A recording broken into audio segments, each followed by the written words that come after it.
참 이 말씀을 들어보니까 네. 이 아주 강한 의문이 하나 생겨요. 왜, 네. 왜 우리 윤석열 정부에서 이제 민주주의도 상당히 발전을 해왔는데 의사결정 구조에서 적정 절차, 그걸 이제 헌법교과서에는 듀 프로세스라고 그럽니다. 적정 절차를 거치지 않은 것인가. 지금 당장 국무회의조차도 지금 네. 의심을 받고 있단 말이에요. 그게 이상하고 또 하나 지금 용산이 고립이 됐잖아요. 네. 용산이 고립이 되고 그리고 결과적으로 이재명은 숨통을 틔웠고 한동훈은 살았다. 저는 그렇게 봅니다. 이번 사태에서 세 사람을 딱 놓고 보면 용산 윤석열은 고립이 됐다. 이재명은 문자 그대로 절벽 앞에서 이제 사다리를 만났다. 숨통을 틔웠다. 그리고 한동훈은 자신도 살았다. 뭔가 하면 다 자기 속마음으로는 자기의 계산을 주판알을 튕깁니다. 한동훈이 머릿속에 뭐가 있겠어요?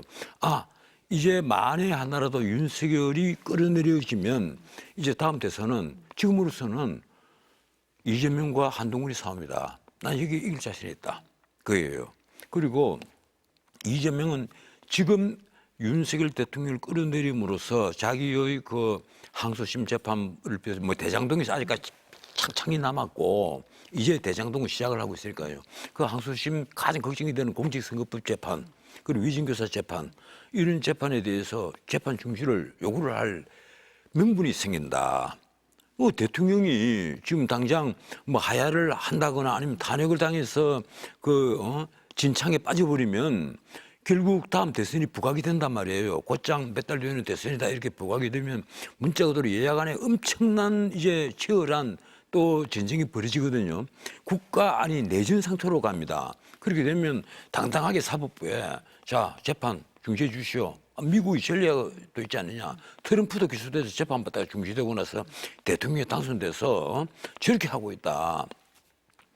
솔직히 보면 나는 이번에 이 윤석열 대통령이 어설픈 승부수가 사실 다른 뒤에 또 다른 보관이 있는 것이 아니냐. 아니, 그러니까 아직까지도 그런 생각을 참 하게 돼요. 네, 그러니까 지금 변호사님 말씀하신 것처럼 윤석열 대통령은 이제 고립이 된 거예요. 그러면 이렇게 될지 몰랐을까요? 아니면 그럼에도 불구하고 시도를 한 이유가 있을까요? IQ가요. IQ가 120만 돼도 자기 자신이 고립된다는 거 당연히 압니다. 지금이야말로 비상계엄을 선포하면 네. 무슨 문제가 어떻게 벌어질 것이라는 것을 알 텐데 내가 그래서 생각해 봤어요. 네. 이분이 군 경험이 없기 때문에 비상계엄이 뭔지를 아직도 잘 이해를 못하고 있는 것이 아니냐. 비상계엄이 되면 그리고 비상계엄이라는 것이요. 네. 어떤 때 하느냐. 아까도 말씀드렸지만 이 사회가 뭐 전투 상태가 벌어지거나 아니면 국가기관이 다 엉망진창이 돼서 문자 그대로 민심이 대요동을 친다면 이건 정말 군이 나서서 통제를 하지 않으면 안 될 상황이라고 판단이 될 때 그럴 때 비상계엄을 한단 말이에요. 그런데 지금이 과연 그런 상태인가? 그건 아니라는 것은 아마 윤석열 대통령도 인정을 할 겁니다. 그런데 왜 했을까? 네. 뭔가 다른 의도가 있는 것이 아닌가? 본인이 정말 대통령을 하기 싫어졌거나 아니 본인이 법률가잖아요. 법을 모르는 것도 아니고 어떤 요건이 법은 돼야 알지만은, 되고 예, 법은 알겠죠. 그거와 아니, 상관없이 예, 비상계엄의 요건이라든가 네. 또 효과라든가 이런 법률에 대해서 공부를 하는 것은 쫙 알겠죠. 네. 그리고 내란죄가 무엇이 내란죄라든가 이런 것도 다 압니다. 알죠. 뭐 특히 검사 생활만 했으니까 당연히 알겠죠. 아는데 다만 하나 모르는 것이 군의 비상계엄이 작동이 되면 어떤 상황이 벌어지고 또 그리고 우리 언론은 어떻게 반응을 할 것이고 우리 사회는 이제 과거 1979년과 달리 경제 수준이 이렇게 올라왔기 때문에 그때는 뭐 경제 수준이 해봐자 4,700달러 정도였단 말이에요. 그런데 지금은 이미 35,000달러가 넘잖아요. 이러니까 이런 선진국 반열에 올라온 나라에서 과연 비상계엄의 효과가 어떻게 나올지 여기에 대해서는 감각이 없었지 않느냐. 지금 그렇게 봐요. 아니 그럼 국무회의에서도 지금 뭐 확인은 더 해봐야 되지만 반대가 더 많았다고 하잖아요. 그럼에도 불구하고 그럼 듣지 않고 강행을 한 거잖아요. 한덕수 예. 국무총리도 반대를 했다. 이것이 아까 언론에도 네. 슬쩍 흘러나오던 뉴스였는데 근데 그건 내가 한덕수 총리에게 한마디 하고 싶어요. 대통령 바지가랑이를 뿌들더라도 그 막았어야죠. 무슨 지나고 나서 지금 나도 반대했다 그런 소리를 왜 하는 겁니까? 설령 반대를 했다 하더라도 지금은 나도 반대했다 소리를 하지 않아야죠. 그것이 대통령을 모시는 총리의 그 품이에요. 지금 김용현 국방장관이 건의를 한 걸로 돼 있잖아요. 근데 김용현 장관이 국방장관 될 때부터 충암파 얘기가 나왔었고 비상계엄령 얘기가 나왔었습니다. 그 김용현, 이상민 그리고 군의 이제 방책부대장을 지낸 모 장군이 한 분 있습니다. 이 세 분이 충암파란 말이에요. 충암고등학교에서 충암파다 이러는데 그리고 모르겠습니다. 뭐 윤 대통령 때문에 그렇게 크게 출세를 한 것이다. 그렇게 볼 수도 있겠죠. 장관도 지내고 경호 처장에서 당당하게 국방부도 장관으로 올라왔으니까 그렇게 볼 수도 있겠지만 만에 하나라도 우리 귀에 들리는 소문이 있잖아요. 네. 저도 이제 뭐 언론사에 좀 있었던 관계로 수많은 기자들하고 자주 통화를 하는데 두 분이 뭐 자주 그 술자리를 가졌다는 말도 있어요. 그래서 아니 친소 관계는 누구나 다 있는 것이고 뭐 대통령이라고 친한 사람이 없고 하겠어요. 그냥 그 친소 관계는 다 있는 것이고 그리고 고등학교 동문이고 그것도 1년 차이니까 자주 만날 수 있고 두 분이 또 술을 같이 좋아하면 자주 술을 할 수도 있을 거예요. 그러면서 허심탄회하게 세상 돌아가는 물증을 또 들을 수 있는 것이고 그런데 그런 곳에서 만약에 계엄에 대해서 아주 가볍게 여기고 언론이 되고 그리고 결정이 됐다면 나는 이건 굉장히 심각하다고 봅니다. 그런데 아마 그런 건 아닐 거예요. 난 아니라고 믿고 싶어요. 근데 윤석열 대통령에 대해서 뭐 조금이라도 애정이 남아있다면 정말 아니라고 믿고 싶어요. 그런 건 알 것이다. 윤 대통령도 어딘가 수많은 보고를 받잖아요. 어딘가 잘못된 보고를 받았을 것이고 그래서 이 종북 세력이 이렇게 날뛰고 있다. 근데 이 종북 세력을 제대로 지금 수사도 못하고 있다. 뭐 그리고 그래서 우리 자유민주주의 국가의 기둥이 지금 흔들거리고 있다. 이걸 바로 세워야 될 필요가 있다. 어제 담화에서 다 말씀은 못했지만 아마 국민에게 밝히기 어려운 어떤 근거들이 있지 않겠느냐. 그러지 않고는 이럴 수는 없다라고 보시는 게 지금 변호사님. 그렇지 않고는 도대체 비상계엄을 느닷없이 비상계엄을 발동을 했단 말이에요. 그리고 또 허무한 것이 아까도 내가 모두에 말씀을 드렸습니다만 비상계엄을 발동을 하면 프로그램이 딱 사진에 만들어져 있습니다. 사진에 다 만들어져 있어요. 비상계엄에. 가령 각 지역별로 이 담당하는 그 지휘관은 누구이며 그리고 병력이 어떻게 어디로 출동을 하고 그래서 가령 서울 같으면 뭐 땡권은 어디에 배치가 되고 병력은 어디에 진주를 한다. 그 언론사는 누가 어떻게 감당을 하고 어떻게 통제를 한다. 이렇게 다 프로그램이 나와 있어요. 그리고 포고문 또 1, 2, 3, 4 순서대로 딱 미리 만들어지가 있습니다. 그런데 그게 안 되란 말이에요. 이번에 포고문에 느닷없이 직장을 이탈한 진공위도 48시간 안에 돌아오지 않으면 처단해버리겠다. 그런 게 뻑 들어가 있거든요. 사람들이 더 의아하죠. 그리고 그런 걸로 봐서 저도 깜짝 놀랐어요. 그리고 이게 의사들이 아마 더 놀랐을 겁니다. 어제 그것 때문에 제가 돌아가야 돼요? 안 돌아가야 돼요? 왜 그런가 하면 가령 기존 큰 대형 병원에 있다가 이탈을 했는데 다시 이제 취업을 해야 되잖아요. 근데 작은 병원에 의사로 취업을 했어요. 취업을 해서 일을 하고 이제 그 있는데 느닷없이 그 과거의 직장으로 복귀하지 않으면 내 처단해 버리겠다. 이런 식으로 이해가 되는 문장이란 말이에요. 그렇게 써 있었죠. 네, 그러니까 얼마나 놀랐겠어요, 의사들이. 네. 큰일 났다. 그런데 참 솔직히 말해서요. 내 어정다라는 내 윤석열 대통령이 지금 오늘처럼 이게 코너에 몰려가 있는데 또 공격을 하기는 정말 싫습니다. 그런데 어정다라는 윤 대통령이 마음을 열지 않은데 더 큰 문제가 있었던 거예요. 마음을 열고 의사들 입장도 환히 좀 듣고 해야 되는데 좀 지나쳤다. 네. 야당에서는 탄핵이 아니라 체포해야 된다 이런 얘기까지 나옵니다. 그건 제가 보면요.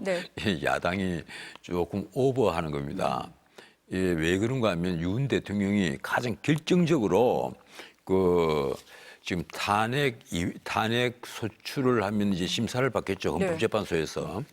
이제 그것 외에 달리 형사벌을 무슨 내란죄 이런 걸로 처벌을 할 수가 좀 어려운 게 국회에서 본회의에서 이 해제 건의하는 그 결의안을 통과를 되도록 본회의가 보장이 됐다는데 문제가 그 핵심이 있는 겁니다. 아니 뭐 CCTV를 봤더니 우원식 국회의장과 이재명 대표, 한동훈 대표를 체포하려는 시도가 있었다라고 하는데 그런 부분은 그 뉴스가 있는데 그건 네. 아직 증명되지 않은 부분이거든요.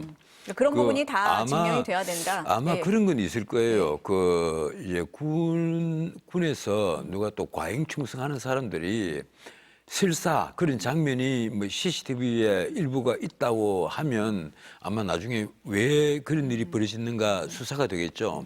그렇게 되면 그 군에서도 과잉 충성하는 사람이 있을 것이고 네. 뭐 할 겁니다. 그런데 제가 보기엔 그것까지는 아닌 것 같아요. 이 명령을 받은 것은 어디까지나 국회에 가서 국회 진주를 해라.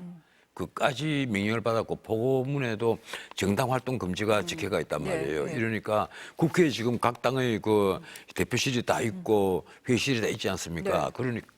그러니까 아마 국회에서 정당 활동 금지를 하기 위해서 국회에 진주한 것이 아니냐.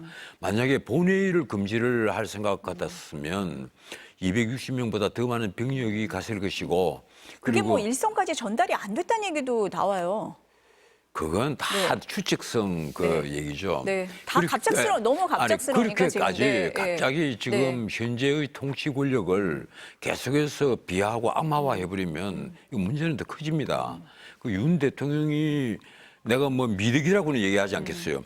비상계엄을 발동을 해놓고 국회가 해제 결의안을 딱 내니까 네. 그대로 그걸 수용을 해서 비상계엄을 해제를 했단 말이에요. 망신은 본인이 제일 많이 당한 거예요. 그 부분 그럼 지체 없이 해제해야 된다고 돼 있는데 3시간 아니죠. 정도 걸렸잖아요. 아니 절차는 거쳐야죠. 국무회의, 그거는 그것도, 상관이 없다, 그 부분은. 예, 그것도 국무회의 네. 그래서 그 얘기는 했잖아요. 네. 이 국무회의 절차 뒤에 해제를 그 말씀을 드리겠다. 그까지는 대통령실에서 나온 얘기예요. 의결 종족수가 예, 예. 안 돼서 시간을 미룬 것이지 그건 아니다. 그거 뭐 예. 달리 어떤 다른 뜻이 있어서 그런 것은 아닐 것이고 윤 대통령이 그래도 그 나는 그래서 심지어 네. 누구 말하기 좋아하는 우스개 하기 좋아하는 사람도 그런 얘기를 해요. 이 양반이 술 좋아한다 하더니만 뭐 알코올성 치매 아니냐 왜 이런 장난을 치느냐. 그래서 해프닝이다 뭐 이런 식으로 보는데 해프닝이라고는 또 무조건 할 수가 없는 것이 너무 초대형 사고란 말이에요. 우선 대한민국 사태입니다, 사태. 예, 진짜. 대한민국 예. 경제에 예. 내가 보기로는요. 어제 윤 대통령의 비상계엄 이 선포 사건 이 사건으로 우리나라 전체 경제 1년 내도록 통계를 딱 내놓으면 적어도 마이너스 5% 정도 그 변호사님 엄청난 네. 악재를 끼쳤다. 민생 엄청 강조하시잖아요. 예, 엄청난 악재를 예. 끼쳐놓았다. 예. 이거예요. 그래서 난 윤 대통령이 문자 그대로 국민 앞에 어제의 일에 대해서는 석고대죄를 해야 된다. 왜 그런가 하면 비상계엄을 한 첫 번째 목적 종북 세력도 아직까지 내놓지 못하고 있고 그리고 헌정질서문란이라고 말씀을 하시는데 이 자유민주주의 국가가 무너진다. 헌정질서문란. 근데 그거는 또 모르겠어요. 뭐 감사원장까지 탄핵을 하고 나서고 탄핵만 지금 뭐 18명이잖아요. 탄핵만 계속 그렇게 하고 특검만 탄핵안 계속해서 이러면서 민생을 무시를 해버리니까 윤 대통령도 자존심은 상했겠죠. 상했겠지만 그렇더라도 이 비상계엄으로서 이 문제를 해결을 하려 했다. 그러면 가령 의도대로 비상계엄이 성공을 했다고 합시다. 그 뭐 국회도 마비가 돼버리고 완전 성공을 했다면 지금쯤 기존의 그 야당 정치인들을 다 잡아놓고 그리고 여당에도 자기의 반대파 이른바 친한 세력들은 친한파들은 다 잡아 넣을 겁니까? 그런 건 아니잖아요. 윤 대통령도 과거부터 본인이 늘 공정과 상식을 강조를 해온 분인데 그럴 리는 마무하거든요. 그리고 그렇지 않다는 것은 아까도 말씀드렸지만 국회 본회의가 열리도록 보장이 됐다는 것. 그래서 그것만으로도 윤 대통령을 지금 무슨 사법심사의 대상에 네. 올린다는 것은 난 말이 안 된다고 봐요. 야당에서 내일 탄핵소추안 보고한다고 하는데 탄핵 사유는 된다고 보세요? 어떻습니까? 글쎄요. 예. 난 탄핵 사유는 된다고 봐요. 탄핵 사유는 되지만 이것이 이제 헌법재판소에서 심사를 했을 때 과연 파면이 대상이 되느냐 하는 것은 그건 잣대가 다 다르니까 제가 만약에 헌법재판관이라면 정말 망설일 겁니다. 왜 그런가 하면 아까도 말씀드렸지만 비상계엄을 그 판단의 잘못으로 비상계엄을 할 수는 있지만은 그것이 그 헌법에서 보장해 주는 국회의 그 해제 요구권으로 인해서 해제를 했단 말이에요. 아주 빠른 시간에 해제가 됐거든요. 그래서 파장을 최소화할 수 있었다. 근데 과연 그것을 대통령의 파면으로까지 연결시킬 수 있겠느냐. 그 전의 과정은 네. 문자 그대로 야당이 민생은 도외시하고 23대 국회 들어와서 절대 다수 170석을 갖고 있다는 것을 빌미로 해서 계속해서 특검 탄핵 세상에 가령 특검안이 그 거부권을 행사해서 재표결을 해서 폐기가 되면 다음에 한 번 정도는 또 몰라도 세 번째, 네 번째, 그리고 김건희 특검법은 세 번째 이런 식으로 계속 올리니까 당하는 입장에서는요 정말 소름 끼치죠.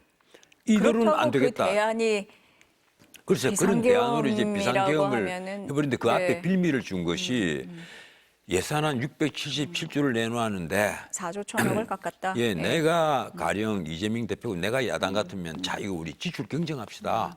너무 많지 않느냐. 그리고 지출 경쟁을 해서 남는 이 예산을 다른데 정말 빈곤층을 위해서 빈곤층 금융에 쓰든지 빈곤층 복지에 쓰든지 그렇게 합시다. 그런 식의 아이디어를 냈을 건데 오히려 야당은 그게 아니라 뭐 지금 청년들에게 나가야 될 돈 깎아버리고 뭐 깎아버리고 또 뭐 깎아 미운 털 박힌 곳은 다 깎아버리는 거예요. 검찰 수사 특활비도 깎아버리고 그래서 마약 수사도 못하게 하고 막 깎아버리니까. 근데 뭐 지금까지 국회가 예산안이 뭐 편안하게 쉽게 통과된 적은 거의 그렇죠. 없잖아요. 그런데 윤 또. 대통령이 예. 과거 한 네. 2, 3년 동안 쭉 네. 발언이 흔적을 한번 보세요. 검찰이 마약 수사에 유난히 집착을 가지고 있습니다. 집착합니다. 윤 대통령이. 근데 이번에 이 특활비 깎이니까 가장 신문에 문제 나온 것이 야 이래서 어떻게 마약 수사를 하는 거냐. 이런 말이 가장 먼저 나왔단 말이에요.